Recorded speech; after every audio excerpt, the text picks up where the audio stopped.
gotta rap some Pokemon. You just do the singing. I'll take care of the hard part. Let's get it on. Hello, and welcome to The Warp Shelf with Frank Duran and Deshaun Vasquez. Today, we're going to be discussing something very close to our hearts, Pokemon. And not just any Pokemon, the newest Pokemon Sword and Shield. It's kind of a dividing game for a lot of people.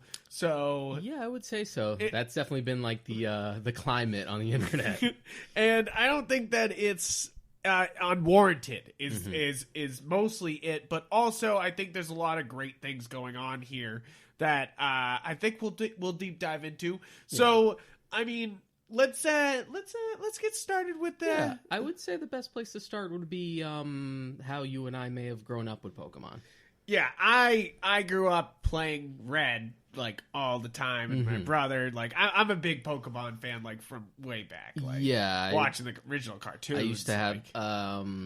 First time I ever played it was a buddy of mine that had Yellow. Nice. And I like borrowed it from him way too much, Nice. and then eventually got my own just copy of Red straight up. Later Gold. I've pretty much been with the franchise since the beginning. Used to watch the anime up until about Gen 3, until the end of that. Yep. And have pretty much played every gen consistently. I never like dropped off. I dropped off around I think it was after maybe Gen 2, because when I Gen met you 3. You had never played Ruby, Sapphire, Emerald yet. So and that was the thing is Deshaun got me playing Pokemon Ruby again, and and that's what got me back into playing Pokemon again. I played pretty much everything after that, except for Black and White 2. You played Diamond and Pearl? Yes, I have played Diamond and Pearl, but I have not played Black and White 2. I have not. I played Black and White, but I did not play 2. But I did play competitively online in X and Y. That was when that's the most amount of time I put into a game before this game was X and Y. I put a lot of time in. Definitely it. I had a lot of shinies. It was just one of those things that like I met up with the right people and was able to build like beautiful themes, and it was a fun competitive scene back then. And then I didn't feel Sun and Moon was as fun competitively, so I stopped. Yeah, that's definitely there was a lot of things with Sun and Moon that just kind of felt like a step back, and I do think some of that bleeds over into Sword and Shield. Yeah. Sun and Moon I enjoyed for what it was. I like the ideas it had to change it up, and I feel like I'm going to repeat myself a lot when we start talking about Sword and Shield. Exactly. But a lot of it just kind of felt like a step back. And it wasn't. I know a lot of people complain maybe it was because it was just another game on the 3DS. I don't think that was necessarily the case. No, I don't think so. I didn't need every single generation to like jump a console or anything like that. Exactly. But it's not just a Zelda like game. just like the quality of life stuff kind of bugged me, like going from the PSS in X and Y, which was such like a simple, intuitive system to instantly trade and battle. Super simple. Connect. Hidden, hit it on the touchscreen, you're good to go. To have it lumped into like the festival plaza, you're like, so what? Tedious and annoying. What? Yeah. I think there's a lot of improvements here in Sword and Shield from those games. I did not play Ultra Sun and Moon. Did you play Ultra Sun and Moon? So here's the thing. I did actually get Ultra Sun and then never really touched it. Okay. I think I might have gotten Dragon Ball Fusions around the same time and just played that instead. No, I actually got Dragon Ball Fusions around the original Sun and Moon. Ended up playing that more than Sun and Moon, then finally did Sun and Moon. Ultra Sun and Ultra Moon, I was interested until I realized it really was the same thing but with bonus content. Yeah, because at least Black and White 2 actually had a different story and a different protagonist. It was a different game. Yeah. You know, like it this was just a felt like sequel. add-ons. It was an actual direct sequel game. And then we had differing opinions on Pokemon Let's Go Pikachu and Eevee. Very. Which we never got to talk about in the podcast, so I guess we could bring it up here because it leads right into Sword and Shield kind of in a deep way. I enjoyed Pokemon Let's Go Pikachu and Eevee strictly because I grew up on, like I said, I grew up on Red and Blue, and I loved Yellow, and I loved seeing a 3D redone cool new additions being thrown in. It's not a perfect game. It's not a very long game either. It's something that as a child I felt like it took me forever to beat Red and Blue, and now as an adult I was like 10 hours later I've beaten you. Like, It's really because you were a kid. Like, the Yeah. original Red's not that long at exactly. all. I was not a big fan of Let's Go Pikachu and Eevee. I only got about I actually borrowed it from you. Yes. And I got about 4 gyms in, and I was just like, nah. Yeah, because I'm done. You didn't feel And it. No, I really didn't feel it. We had already had a remake of Red and Blue and Fire Red and Leaf Green back on the GBA. True. And those were just much better games with a lot more content. And Yeah. for GBA games to have like a lot more content than what should be a Switch game is kind of I agree. scary. I agree. It's kind of annoying. I think that there's a lot of letdowns in Let's Go. But And I don't think it should have been a full price game. no, I think if you're gonna buy it now, if you're gonna buy it now, buy it at $30 or $20. Like, do not buy it for at anything like most. more. It should have been as expensive as any of the 3DS games. Yeah, in their $40 like a or straight something. 40, Straight at 40. absolute max. Yeah, but I also really enjoyed. It was fun to throw the Pokeball. I don't think it was totally. I think it was a good choice to axe that in Sword and Shield. But I think they And perfected the wandering Pokemon in Sword and Shield. Yeah, there's a lot where of- they kind of experiment in Let's Go. Yeah, there's a lot of like testing ground stuff in Let's Go Pikachu and Eevee that everyone kind of knew was going to be in Yeah. Sword and Shield in some capacity. It's actually, you were lucky. Well, maybe not necessarily lucky. You bought the Pokeball. Yeah, which I have right So now in my the pocket. catching right here. actually functions, because let me tell you, it did not function with a Joy-Con. Yeah, it did work. Because this worked really well. I enjoyed. I played most of the game with just the Pokeball because it was so easy. You know, like Yeah. it was just like, okay, it's got one button. You know, like, and I was so happy when I learned that they were like, hey, we're gonna let you use it for Sword and Shield, and I was like, thank God I didn't buy a $60 fucking Pokeball for no reason. The one game and Pokemon Go. Let's you know, see like, if it's totally ignored by the time we get to next gen.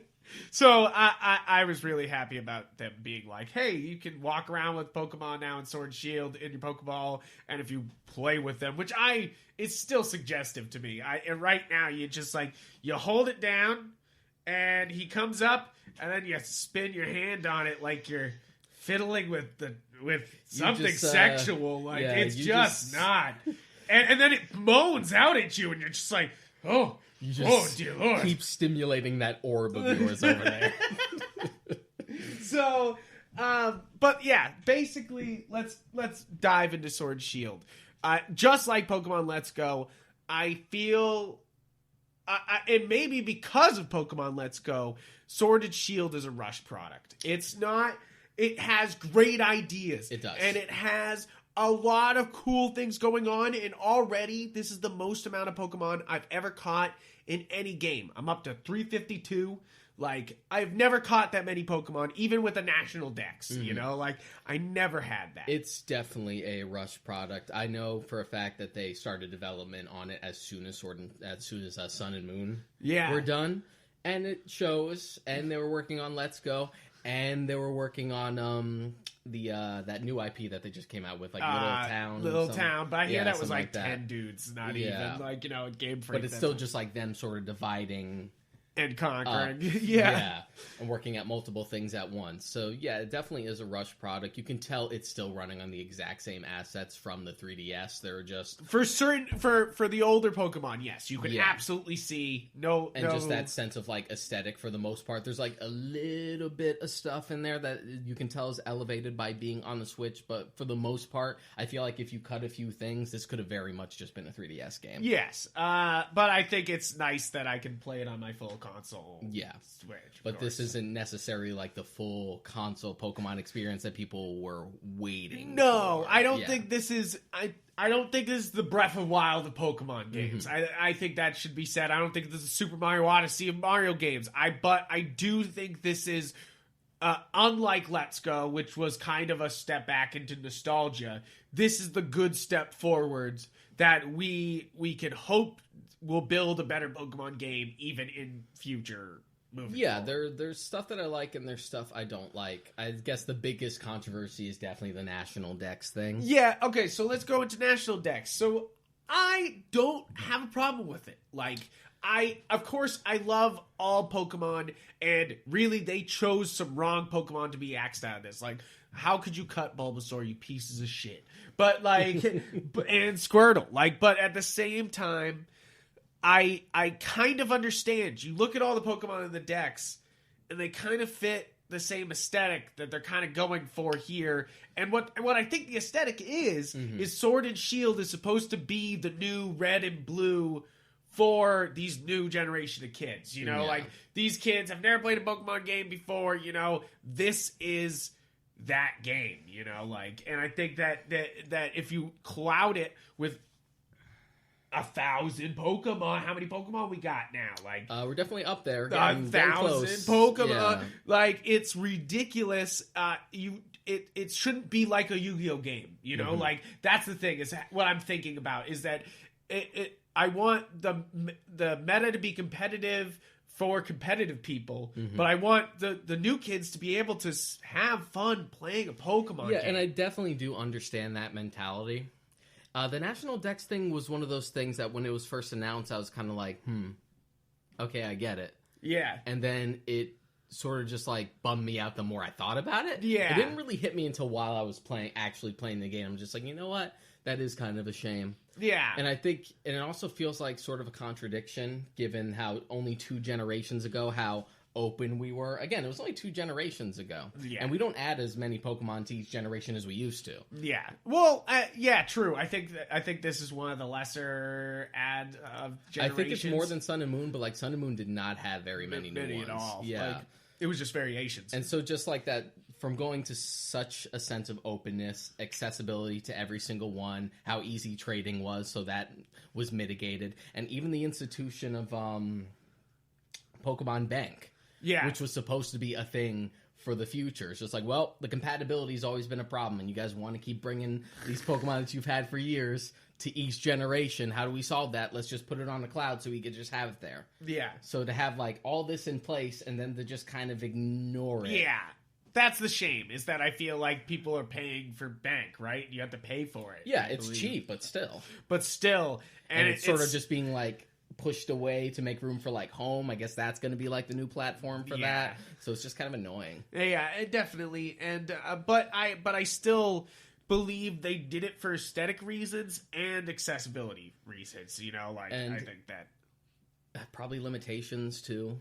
Yeah, true. I think it's something that they may or may not change. Maybe change for the next gen if they decide to really open it up and use the Switch's hardware for it. Yeah. Because, I mean, even Game Freak had to come out and say, wow, we did not expect this kind of response to losing the National Dex. It's kind of too late to do anything for Sword and Shield now, but, no, stay tuned. Yeah, stay tuned to keep looking forward.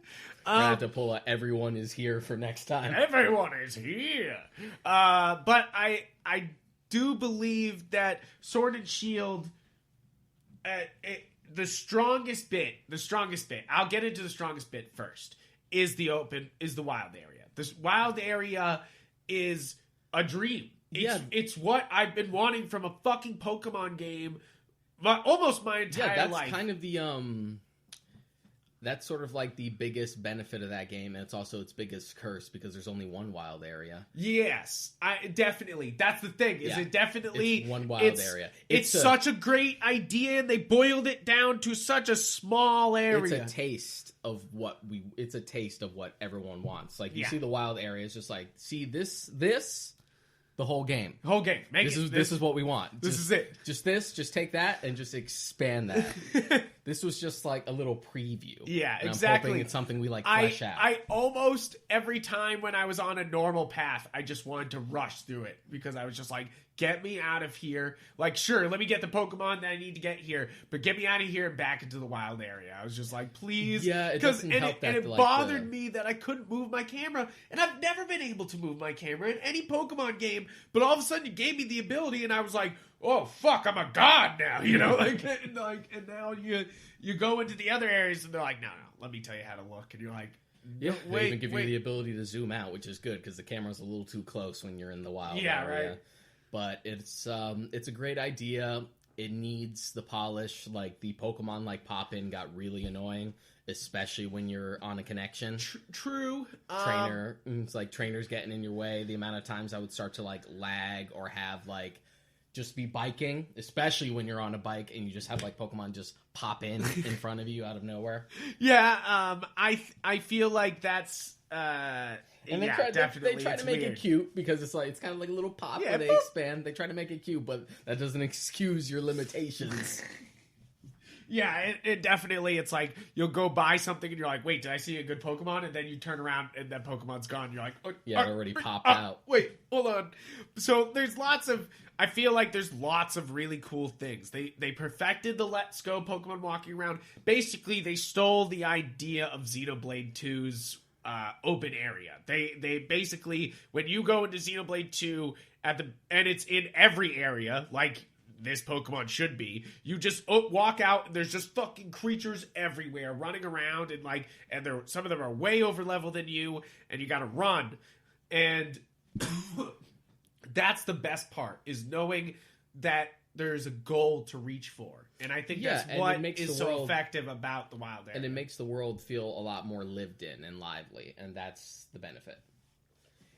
It makes it a lot Absolutely. more fun. It's like, wow, I'm really in the Pokemon world where these are actually running around just like wild animals. Exactly. And I actually really enjoy the max raids. As much as they are broken lag-wise, and if you Definitely. don't get a full party, you're pretty much fucked if you try to fight anything 4 or 5 star. Yeah, Like, especially in the beginning. After a while, you'll be fine. No, you'll be fine. But even now, I got a full competitive team that I've been building up, and most of them are level 80.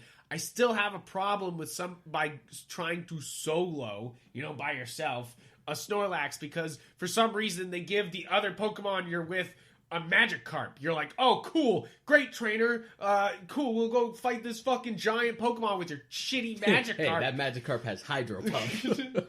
It's terrible, and he Yes, it gets is. fucked up every time, and you lose when they faint 4 times. Mm-hmm. And when you don't die 4 times, and those things die, those AI die 4 times, you're kind of like, fuck this. Like, you're like, and you get nothing. You lose it, and you're like, Yeah, between like the way the wild area is structured with Pokemon running around and the raids and stuff Yeah. like that, it's very like MMO yeah, definitely. stuff. And this is just kind of further illustrating that point that all everyone's ever really wanted is just a giant A Pokemon giant MMO. MMO. That's just, Exactly. like, open. And I actually yesterday, I had a raiding party. It was me and 2 buddies, one from work, one from college, and we were doing every raid I had and every raid they had, and and of course it levels you up like crazy because you get candy. There's experience candies now in addition to rare candies, and they're broken.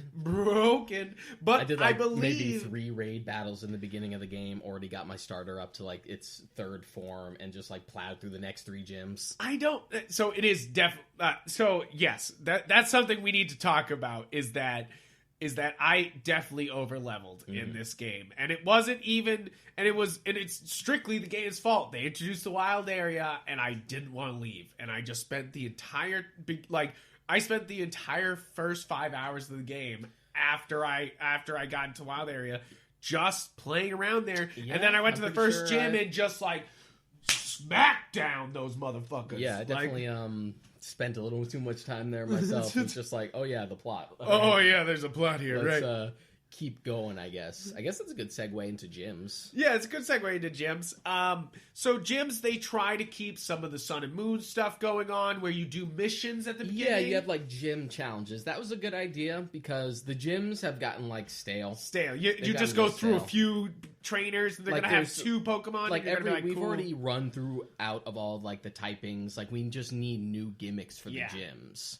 So the gym challenges were like sort of a welcome change. That's something again that's good. We just need to keep fleshing it out. Yeah, And- because some of them they just abandoned it. Yeah. Like like at the beginning they're like, yeah, it's a bunch of mini games and like other fun shit. And you're like, cool. It's like Mario Party all of a sudden in my and then game. you get to Spike Muff, and it's like, Just fight a bunch of Team Yell members. Yeah, Just yeah, I don't whatever. Just I don't give a shit. boring. Which, like, I don't mind at that point because I was so over-leveled that I kind of needed to get through the gyms faster because my Pokemon weren't going to listen to me anymore. They were so over-leveled that they were like, oh, fuck you, bro, I'll do whatever move I want to do. And you're like, come on. What have you done? I was like, what have I done to myself? And, like, I usually do that with an RPG. Spoiled I all these usually children. grind Spoiled too your hard. children with these candies. But they, it just turned, like, it just turned into me, like, smacking down 3 gyms in, like, in like such a short amount of time, like 3 hours, like, it was just like, like. So speaking of gyms, I like to bring this up. I've always liked the gimmick of Pokemon with the differing versions. Yeah. I feel like over the years it's mattered less and less as connectivity has become easier and easier. Yeah. Like back in the day, you wanted to Alakazam, you Yeah. had to know a guy Who had an Alexander? who had another version Yeah. and had a link cable. It was a struggle back then. It And wasn't now as you easy as surprise just- trade, and you're Yeah. like, hey, there's the thing I was looking for. So what I like that they're pushing is more stuff that's exclusive to the versions. Like Yeah. you had Sword, I had Shield, so we had different gyms. Really? I Yeah. didn't know that. There were 2 exclusive gyms that you would only get if you were playing Sword and only if you were No playing Shield. fucking way. What was yours? What was So, the 2 that are exclusives? I didn't know that. There's a lot of exclusive stuff I didn't know about. The other day somebody sent me the exclusive list and I was like, what? I was like, that's a huge list One of Pokemon. of your gym leaders, I believe it was a rock or a ground type. It was like a girl, sort yeah, of like tan. I didn't- Bede or Yeah. what's her name? I don't know. She's got a terrible She's cup got like haircut. gray hair. Yeah. Yeah. She's like a rock type gym. She's Yeah. like a fighter. She's barefoot and stuff like that. Looks like a martial artist. Yeah. You had that gym. I had a ghost type gym Really? instead with like this little like creepy boy in a mask called Alistair. Oh, Keith, And that's way cooler than Yeah. mine though. Like So- what? So 2 specific gyms you only have if you're playing Sword or if you're playing Shield. That type of exclusivity I like, and I Yeah. want more of that. Yeah, because that's an actual different experience. Exactly. Instead of just like So the with end you- legendary's different. So that's like when I sent that picture of you, like Shield is the one that has Gigantamax Gengar. Yeah. Which I think we should start talking about Dynamax and Gigantamax Yeah, we should now. we should start talking about that. But I think that the gyms were too simple also because that's a whole problem with this Pokemon game is that most of it's too simple strictly because they don't fill the Pokemon teams. I don't know if that's, and I know that's happens in every Pokemon, but like literally you would go to gyms and people would have 2 Pokemon, 3 Pokemon, 2 Pokemon. I barely ever fought people with 6 Pokemon unless they were the gym leaders. Yeah. And that's kind of weird. I do think they're getting better about mixing the gym leaders up. Like their teams are getting more varied, and they're Yeah. not necessarily just adhering to just whatever their type gimmick is. Yeah. Which is what I've been saying for years since like Gen 5 that we need to sort of edge away from just the straight typing. I know it's easy and it is a game marketed for like a younger audience, but there are ways you can incentivize like better combat and help you teach strategy. Exactly. And they do a little bit of that here. Yeah. I feel like that even in the post game a little bit, they kind of do that, even I though feel it's like a the Swordfest, but I think I lost a battle like once the entire game. yeah, And I it was actually it was never, probably from a raid. I never whited it out other Yeah.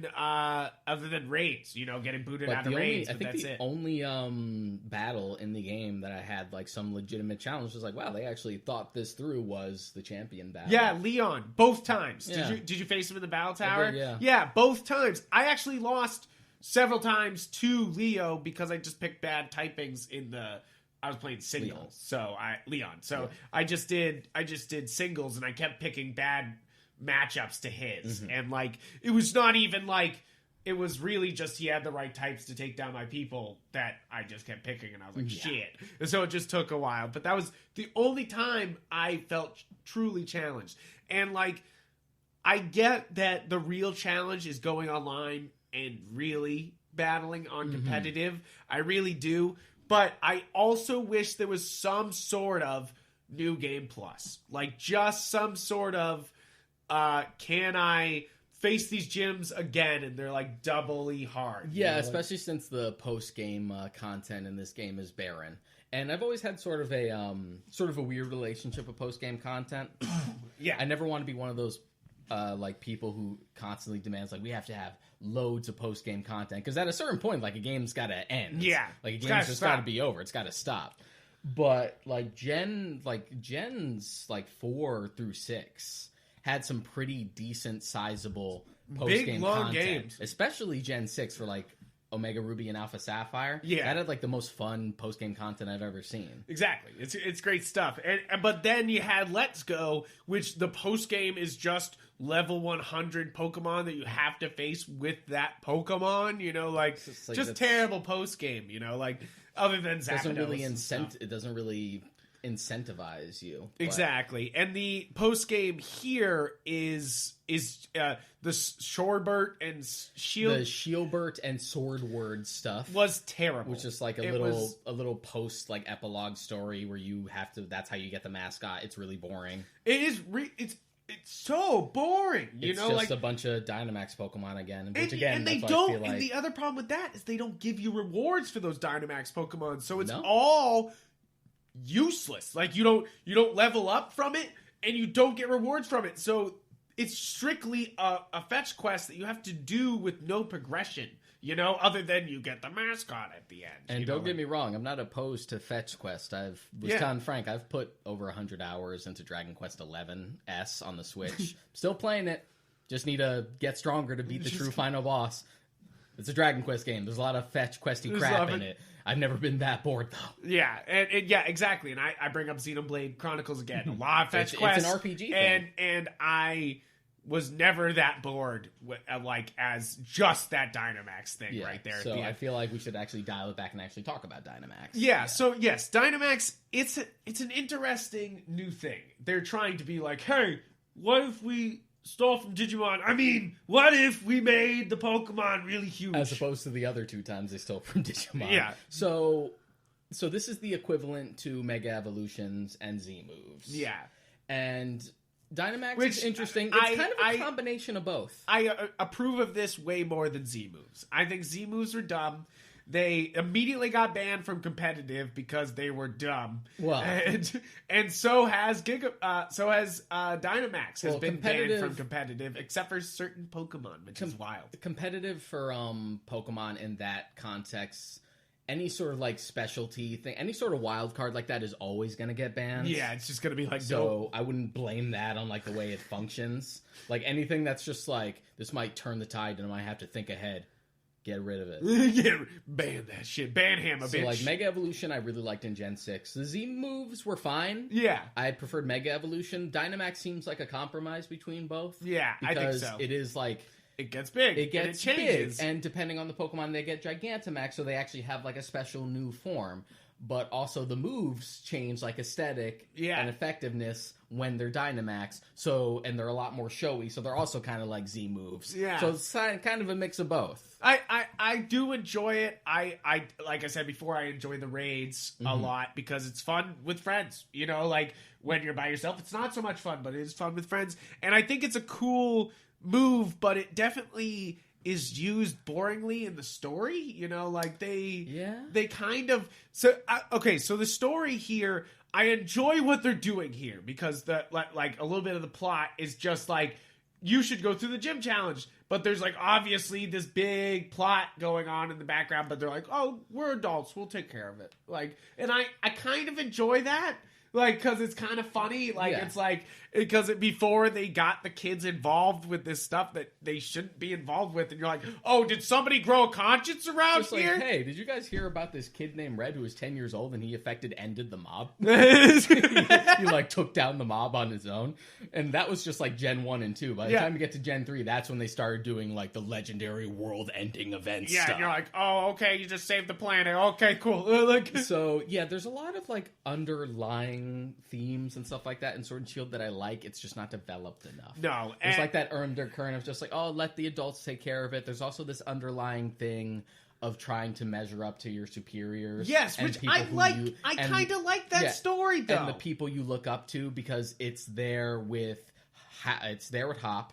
it's there with Bede, Yeah. and it's there with Sonya. Yeah. Trying to measure, like, everyone's trying to measure up. Which I enjoyed this story because it feels that it cuts to the heart of what Pokemon is about. You know, like always growing stronger and But it's always still- becoming better and becoming the champion. And in reality, if you are always that person winning, there's this whole cast of characters who have lost and have to deal with losing. And I think it's a kind of an interesting choice that they like finally delved into these people that are losing to your godlike powers because you grinded out in the wild zone too much. Like you're Yeah, and it's there. I just feel like it's sort of underdeveloped. And Yeah. I know it's Pokemon. And I the think they first do a thing- good job with Hop. I know you don't like Hop. No, I do not. I know you don't like Hop, and I like him because he's got curly hair. I think that's funny. But that's pretty much it. End of story. That's hair. it. That's all I got for him. He's got like weird kind of curly hair. No, he doesn't. No, it's like weird. It's like curly on like that's the reason why it bubbles down like that. I mean, he's got like... He's kind of got more like a comb over. He's got like purple hair. I guess. Are you thinking of Bede? No, I'm not thinking of Okay. Bede. Of course, I'm not thinking of Bede. All like, right. but Hop, I just find kind of bland. I felt. Then again, like all the rivals after Gen 5. I mean, the rivals have been going downhill and getting worse after. what's Gen 2, but what's Team Yell's Marnie, right? Marnie was great. She I should like- have been the main rival. So I also like Marnie I mean strictly because yes, they should bring that aesthetic to Pokemon, but like also they this is like a good rival, you know, like it's an interesting reason to have that Team Yell, you know. yeah, like, and her motivations are more interesting. I like that her brother's a gym leader.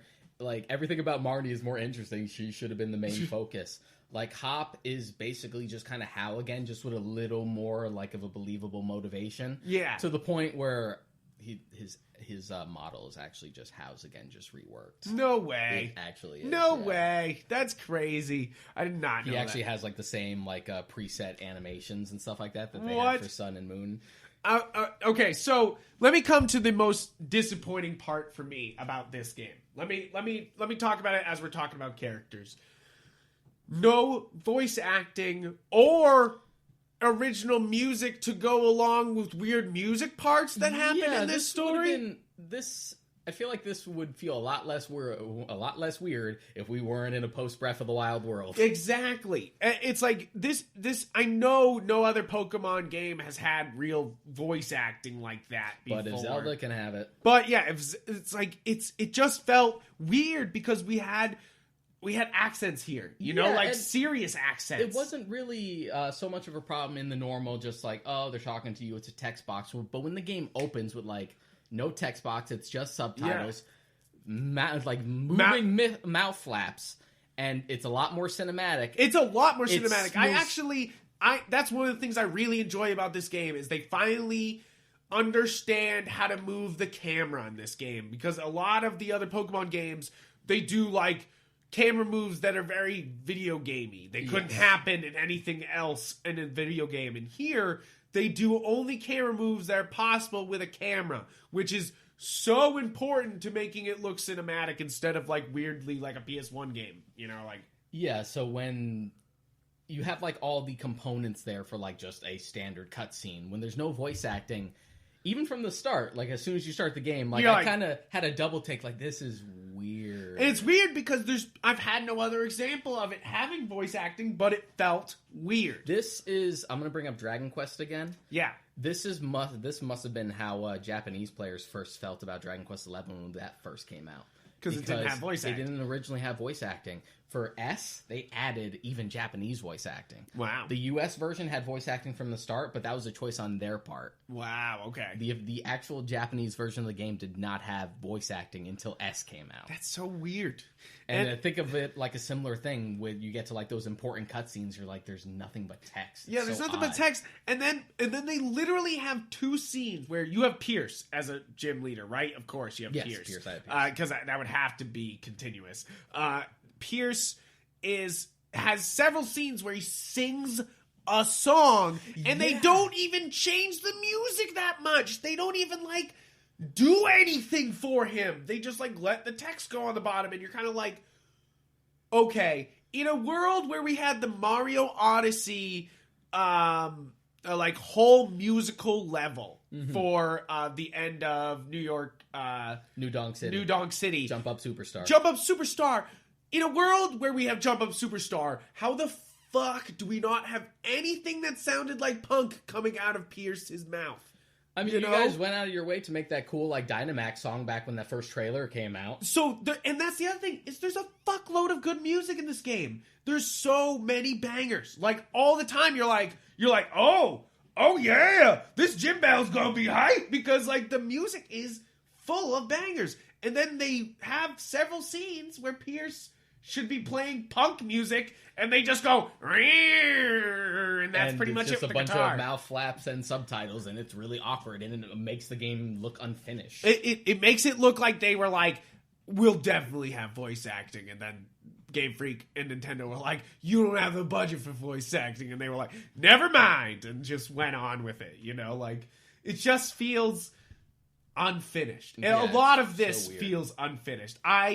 This may be one of my favorite Pokemon games I ever played, but it's definitely unfinished. It's and it is a combination of things. I wouldn't necessarily all like just kind of drop it on Game Freak's lap. No. Because part of it is also just the Pokemon company in general. To be honest, Pokemon has almost gotten too big for its own good. There has to be a game every year. It has to match up with the schedule of the anime. If there's a new series, if we're done with the anime and we have a new one, you have to have a new generation for that anime to adapt. Yep. It makes sense. And it's got to have toys. You got to pump it out. It's true. And it's getting worse. Like, the gaps between generations keeps getting smaller. But I think there is a lot to love here. There's a lot to be like, what the fuck happened here? Like, the no voice acting, a lot of the punch-in stuff is like, what the fuck? Like, trees being like, yeah, and I feel like there's just a lot of great, like, this game has a lot of great ideas, but I just want more. Even something as simple as, like, the Team Yell stuff. Yeah. Team Yell, like, I didn't really care about, but what I thought they were going to do in the brief section where you have, like, the chairman and he has his assistant and then she goes rogue. Yeah. And you get to fight the league staff members. How cool would it have been if that was, like, a subversion? Like, the one you thought was, like, the team. Yeah. Team Yell is not really the threat. It's actually, like, the Pokemon League itself. Yeah, exactly. That's some cool stuff, but we don't really go into it. It's kind of like one and done. Yeah, it's like, they're obviously kind of alluding to that, but they're really not. So it's like, that would have been that would have been something cool to explore. I'm not asking for, like, something Shakespearean. I know it's still Pokemon, but just the idea would have been fun. Yeah, exactly. And I think that's it, is that there's a lot of really half-baked ideas here, and there's a lot of really cool things. I think they made a lot of nice additions, like the EXP share for your entire party, can't turn it off. I love that. For the grinder like me, we've been that. building up to that for like years now, where like the EXP all was a thing, and then it started to get easier and easier. I was waiting for the gen. It's just like, it's just not an option. They just all get experience. They also made breeding easier. They have 2 breeding spaces. They are extremely close to each other. You can breed a lot of eggs really fucking fast, man. Like, Makes it's it super wild. easy. Makes it super easy, and that's why I don't mind all the like, let's give you XL candy and L candy and like, lots of rare candies, because in reality, I've been playing this game.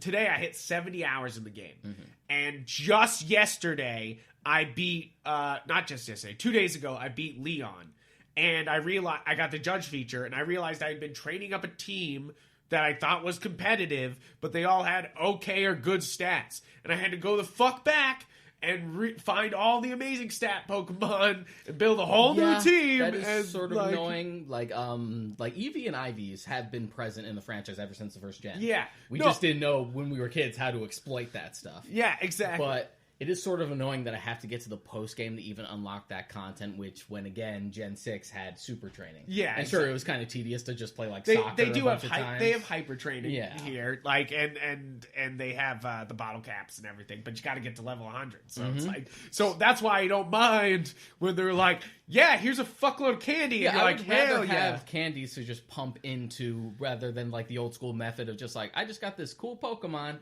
I gotta level it up. I guess I'll go fight the Elite Four like 5 times and Yes. have to wear the EXP share. Exactly. And I think there's a lot of great quality of life things here. There really is. And then there's also detrimental, like, quality of life things. You know, like it's just like...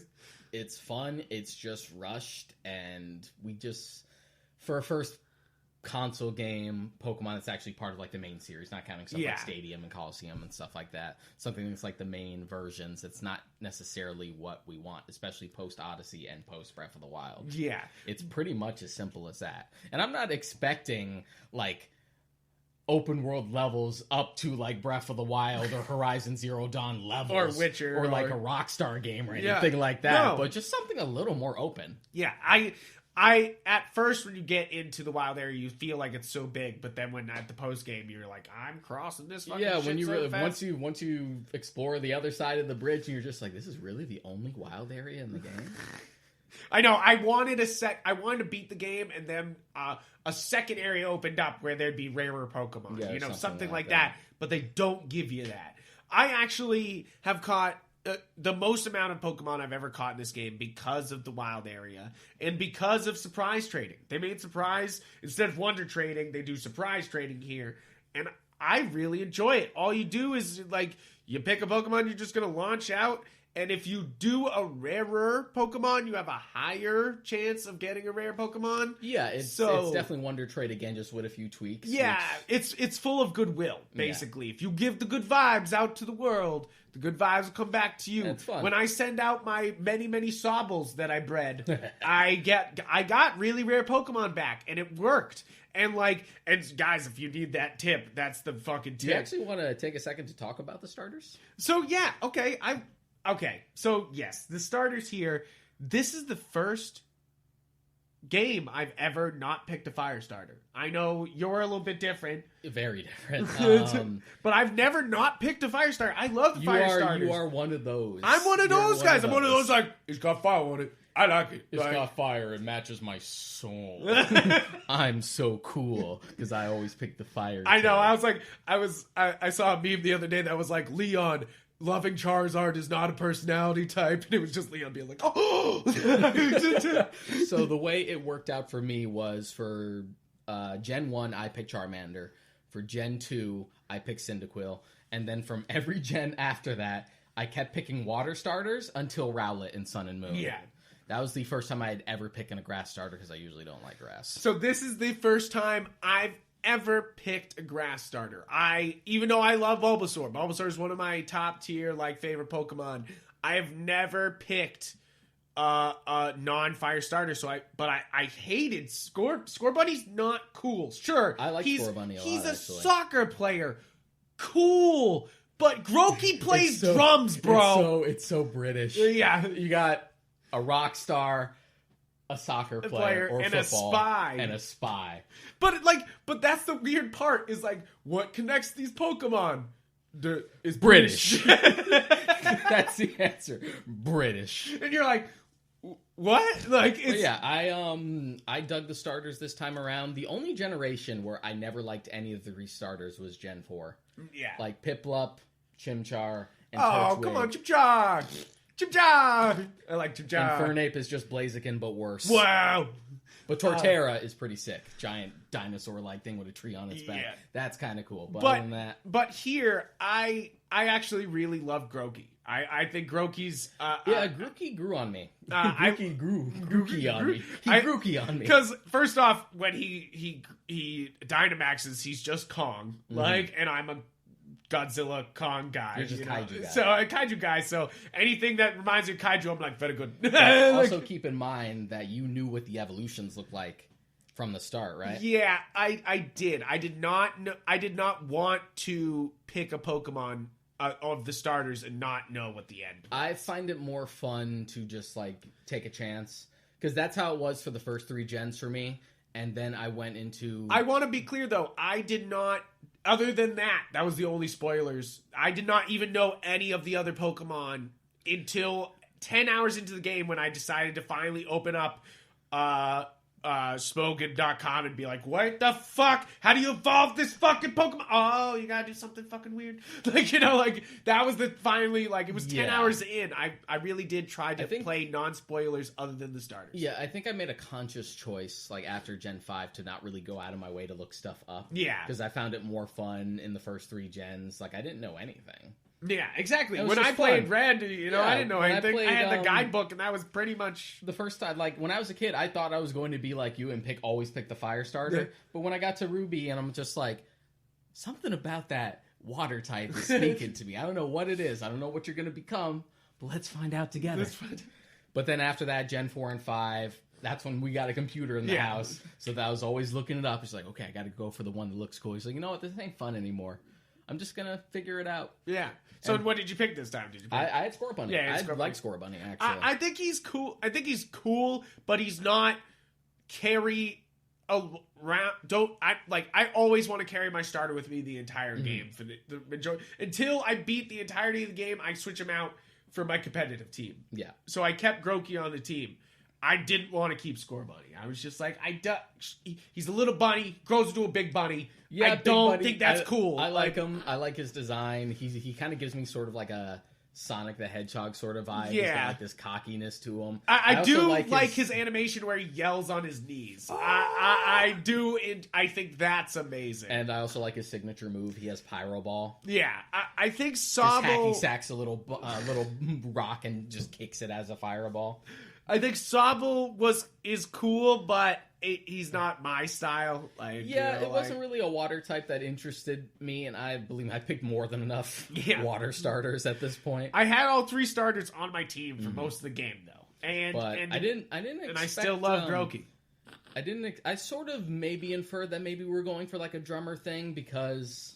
He's got 2 sticks. Had the 2 sticks in the second form. Yeah, I kind of knew from the start that Scorbunny was probably going to go for a soccer motif. Yeah, Sobble, I had no idea that they were going to go for like for a spy. For I was like, what?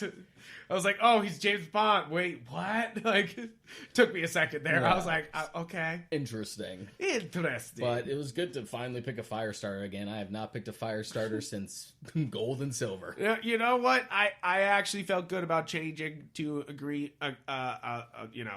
starter. Mm-hmm. But that's the interesting thing about these starters. They are strictly one type. They don't ever evolve into they didn't have, double types. They did straight up types this time. No dual typing. That's sort of refreshing for me, just because. That's what I'm saying. Though that's the part that makes me feel like they're trying to make this the new starting point for new kids. Yeah. Is because those guys are so basic. You know, like they're so Charmander, like Bulbasaur, and Squirtle. You know, yeah. The only one who had tool typing back in the day was Charizard because he's fire flying. Exactly. But I'm just glad it wasn't another firefighting type. Which, if they did do dual typing because he's a soccer player, he probably would have been firefighting. Yeah, type. right. That's like the only one that really matches. But they do give them moves so that way they can do other things. Like they got bounce for Scorbunny, and they got several other moves for. Yeah, like Scorbunny's got all the kicks. Yeah, it's basically like Blaze again. It's like, but at least the typing's not there. Yeah, at least it's not there. But the thing I've spent the most time doing is building up my competitive team now. I really have been spending that time doing it. It's been the opposite for me. I just haven't really felt the incentive. Yeah, and because I know a lot of people who don't, because it's a whole nother world. Yeah, it doesn't feel like as open enough for me to care. Like, I already had like a fantastic competitive team back in Gen 6. Yeah. And yeah, I would mix it up. Like, I'm not like attached to it. I know I don't want any change, and I would love to build it up, but the fact that I don't have access to all my tools and like toys to play with doesn't really make me care all that much. But to me it feels like this might be a weird comparison, but Yu-Gi-Oh! Duel Links is that they went back to the basics of the competitive scene. They got rid of Pokemon having toxic that shouldn't have toxic, you know, like things that were like poisonous to the community, they mostly got rid of. You know, and that's definitely something I empathize with. That's always going to be sort of a back and forth. It's like, well, they made it easier. It's like, well, I didn't want it to be easier. You're just soft. You're just soft. So it's just one of those things. But there are also little stuff that sort of bothers me competitively as well. Like, if I want a Pokemon with Gigantamax, I have to catch it in a raid in the wild area. Even if I want a Pokemon with a hidden ability, I can't breed it. I have to catch it in the wild area, which is kind of annoying. But that depends on how much you're sort of into like the breeding scene. Yeah.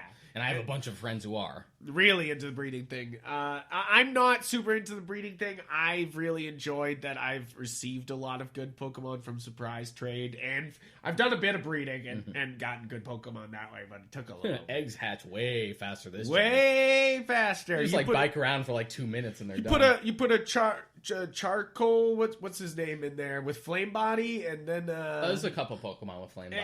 Any Pokemon with Flame Body, and all of a sudden your Pokemon are like pop, pop, pop, pop, pop, pop, and you're like, oh, okay. Like, so the best way I do it is I do 5 Pokemon with the one with the Flame Body, and then I just do circles in front of the nursery, grab Poke eggs as she makes them, and then once all 5 have hatched, I put 5 more in, and then they all hatch all at the same time. You know, Okay. like, so it's like that's the simplest way to do breeding in this game. But if you needed a tip.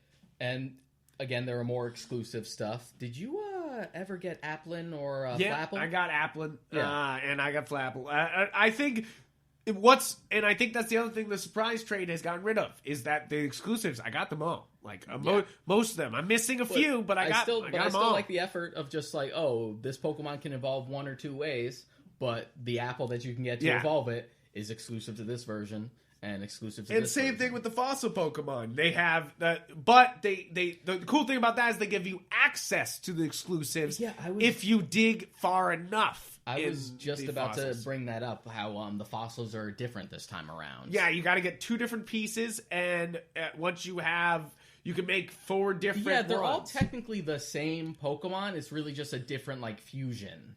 It's Yeah. like a different mix. And one of them is extremely good. Drake Zolt is she's strong as fuck. But it's a really cool way to do fossils. I feel like, you know, like it was for kind of ditching most of the fossil thing. It was a cool way to keep it alive. Freak, I feel like, needs to like dial back on like the really out there evolution methods. Yeah. It started with Gen. I don't know. I think it's a nice thing because, like you said, we went in blind, and there was a lot of That is Pokemon. I had no idea why it wasn't evolving. You There's know, some- and that was kind of cool in a way. And I like specific gimmicks. Some of them get like ridiculous though. Yeah, like it at started with night, It but it's started got to be with- high friendship, and you Yeah. gotta like kick out a certain Pokemon. It started with like Gen 6, like Inkay, like you had to turn your 3DS upside down while it leveled up in order to evolve it. Yeah. Which now that it's on the Switch, you have to turn your Switch upside down. To Who do you it. have to do that for? Inkay. Oh, right, that's Yeah. funny. And what was the one I did? There was Yamask has a new evolution that's exclusive to Galar Yep. this time, and it's really weird. Yeah, You have to take a specific amount of damage in a battle without dying, do that, and then you have to like go into the wild area and go underneath a specific arch and it Yep. evolves. you're like, Just like, huh? And you were Or able to get Surfar Fetch, which was you have to do Surfetch, you have to 3 land crits. 3 crits in Which- the same battle. Is really hard for any Pokemon to do. It wasn't too or hard to- survive. It was actually an easy process for me because the Farfetch that I had, which I had trade because Farfetch is actually exclusive to Sword. yeah. So a buddy traded one to me. He already had a leak. A leak increases your Yeah. critical hit chance, and I had him have, I think it was Focus Energy, which also I gave you that increases Farfetch. your- You're saying a friend gave you that Farfetch. You gave me I gave you that I don't think Farfetch. I've ever traded with you. Yes, we traded that Farfetch. I don't think we did. I think we did. Because I have like a buddy who's been the one constantly giving Yeah? me like short exclusives. Okay. I don't think you were the Gave one. somebody else Farfetch. Somebody Yeah. else has my Farfetch. I don't think you're me because I don't think we've actually interacted in the game yet. Yeah, because we we need haven't to. like battled or traded yet. Yes. So yeah, that was definitely. I you think that was need my buddy to Alex. lose to Yeah. my unstoppable team. It's not gonna matter, Frank. He's been really pushing for this guy. Like he really wants to battle me. When I'm like, yeah, now you want to battle me in this gen, where I'm like, my heart's not into it. You just want to get me while I'm down. That's not true. That's not true. I'm challenging everybody. Everybody who plays, I'm like, let's go. Let's battle. Like, because So yeah, so he had a leak and he had focus energy. So like that combined, like it was actually super easy. And I went Nice. to a gym specifically, so I knew a gym leader would have enough Pokemon, just in case I just like ran through it. there you go. That makes sense. And And Surfetch is good. I've kept him in my team like the entire time. yeah, he's pretty solid. And that's the thing is I think there's a lot of cool evolutions, but then there's some where you're like, there's and that's another thing I like about exclusivity that makes the region feel more special. Yeah. Is it started in last gen with the Alolan variants of Pokemon. Now we have Galar ones, and there's more. There seems to be more there's variants a couple this more, time, and they're cool. Yeah. I like them a lot. Darmanitan. Darmanitan. There's I love that there's one. Galarian Mr. Mime, who's basically the Snow Miser. Yeah, and he gets an evolution too. Yeah, which I Mr. Rhyme. Mr. Rhyme, which I was like, what? I love that was the next step. Just like not only do they have an exclusive like Galarian look to them, but they have like evolutions that's only for this region. Yeah, exactly. I think we're building something. Again, it's more building something that's really cool, and it will lead to hopefully more cool things. But That's basically how it sums up. that's basically how it sums How up. it shakes out. How it shakes out for it all.